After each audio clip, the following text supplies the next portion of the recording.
If you want a sustainable photography business, you need to stop posting and praying on Instagram. Hey, I'm KP. I am the founder of Inkpot Creative, and my studio helps photographers just like you grow sustainably with SEO blogging. By the end of this video, you'll know the exact 4-step process that we bring our own photography clients through so that they can start relying more on traffic growth instead of social media for generating clients. If you aren't interested in DIYing and you would rather have somebody do this for you, I will leave a link for our services down in the description below. First things first, you need to get super clear on who your ideal clients are. I know so many people have different opinions on if you should actually have ideal clients, but when it comes to your marketing, it is so helpful to have one ideal client in mind so that while you're creating your content, you can actually try to talk to them. And don't worry, your ideal clients can change over time, and it is totally okay for you to have different ideal client buckets. For instance, at Inkpot Creative, we work with photographers from a variety of different niches who are looking for different things. So, on the one hand, we have clients who are specifically photographers looking to grow their traffic through blogging and stop relying on social media like you who is watching this video.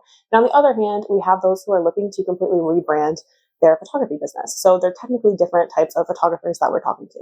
If you don't know who you are writing your posts for, you could get your messaging mixed up, which could potentially lead to getting the wrong types of clients or traffic into your website. And remember too that the goal here is not to go viral, it is just to get targeted traffic. So you want to really make sure you're attracting the right types of traffic. 50 very highly aligned people visiting your website is so much better than, even 10,000, especially if those 10,000 are price shopping. An easy way to get started with trying to think of who your ideal client is to just think about your favorite couple or client or, family, whatever you kind of like focus in your photography niche. Just try to think of who they were as a person. Try to get really clear on what you loved most about working with them, and that can kind of help you to develop who your ideal client is. If you aren't sure how to answer that question, you can also think backwards. Try to think of the different offerings that you have and just try to think who would be the perfect fit for each of these different services that you have. It is so important to think of your ideal clients because a few years ago, we actually worked with a Midwest photographer who primarily at the time was doing a lot of wedding photography just in their general area. She specifically wanted to start to branch out into doing more destination weddings, and we did so much content, so many blog posts on different types of destination topics, and since then, these have become some of her top traffic drivers, and now she's able to get people directly to her website who are specifically looking for destination weddings. The cool thing is these posts were all written about over 2 years ago now, and they are still generating traffic to this day. Next, you want to come up with specific content ideas for the different types of services that you offer. You want to pinpoint it even more by focusing specifically on the types of people that would be booking the services that you offer. So a good way to think of this is to think about the point in time that you want someone to be when they are considering your offer in particular. It can also be helpful to try to write posts that you believe would attract people who are a little bit further along in the buying process. So just as an example for this, if you're a wedding photographer in Massachusetts, let's say you primarily focus on Boston, then if you're writing a post on wedding venues in Boston, that would be a great topic because people who are searching for that are most likely already actively planning their wedding. This means that they're already engaged and are most likely already a good fit for your services. If you're not sure where to start, there are so many other places that you can look, and I guarantee you already have some content you can work with.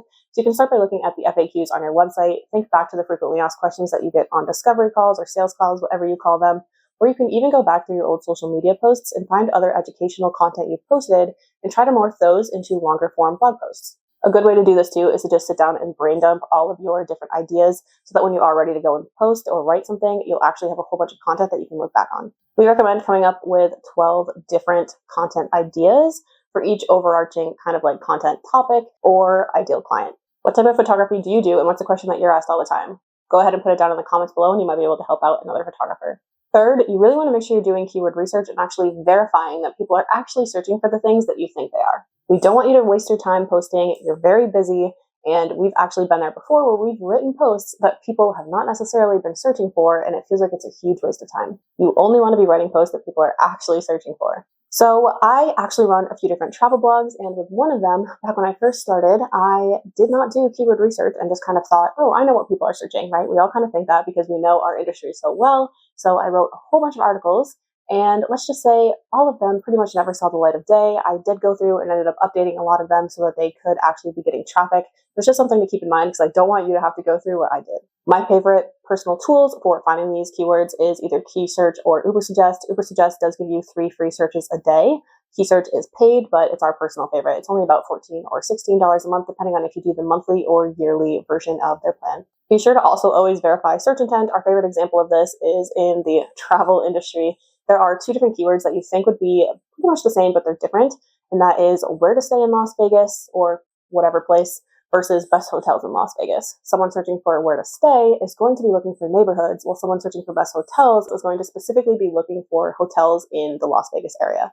A very quick way to verify search intent is just to go on Google, type in the keyword that you're thinking of writing for, and just check to make sure that the search results actually make sense for what you're trying to write about.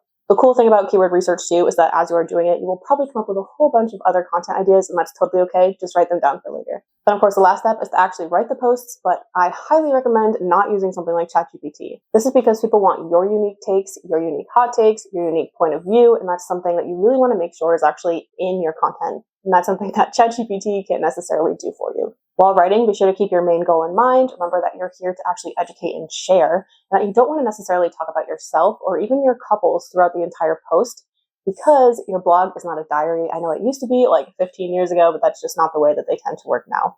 At the end too, be sure to have a strong call to action just to kind of let people know what the next steps are, whether that is like accessing a freebie, which can be a really great way to further nurture people, or if it's something like reaching out if they want to learn more about your specific services. Be sure to also always have more words than images. I know photographers tend to always want to put every photo, but just know, again, that you really want to be educating in your content, and that's not always necessarily meaning to have a whole bunch of posts. You also have to think too, most people are going to be looking at your blog post on a phone, and it can be a long sort of section to have to just go through a whole bunch of different images on a phone. So that's just something to kind of keep in mind. Be sure as well to always upload your posts with SEO. Make sure you're writing your alt text, your meta descriptions, you're putting your keyword in places where it matters. Just know too that while you don't have to be consistent with posting at all, the more that you begin to post and publish articles about the same topic, the better you'll probably start to see your rankings go up with that general topic. Be sure to use tools as well like Google Search Console and Google Analytics just to make sure that your posts are actually doing well, and you can also start to see sort of spots where you could improve your posts as time goes on. If this video made you realize that you definitely want to get off the Instagram hamster wheel and start focusing on more sustainable long-term ways of getting potential clients to your website, then be sure to grab and download our free 60 plus different photography blog post ideas. I'll go ahead and leave the link for that down below. If you like this video, go ahead and hit the like and subscribe button, and we'll catch you in the next one.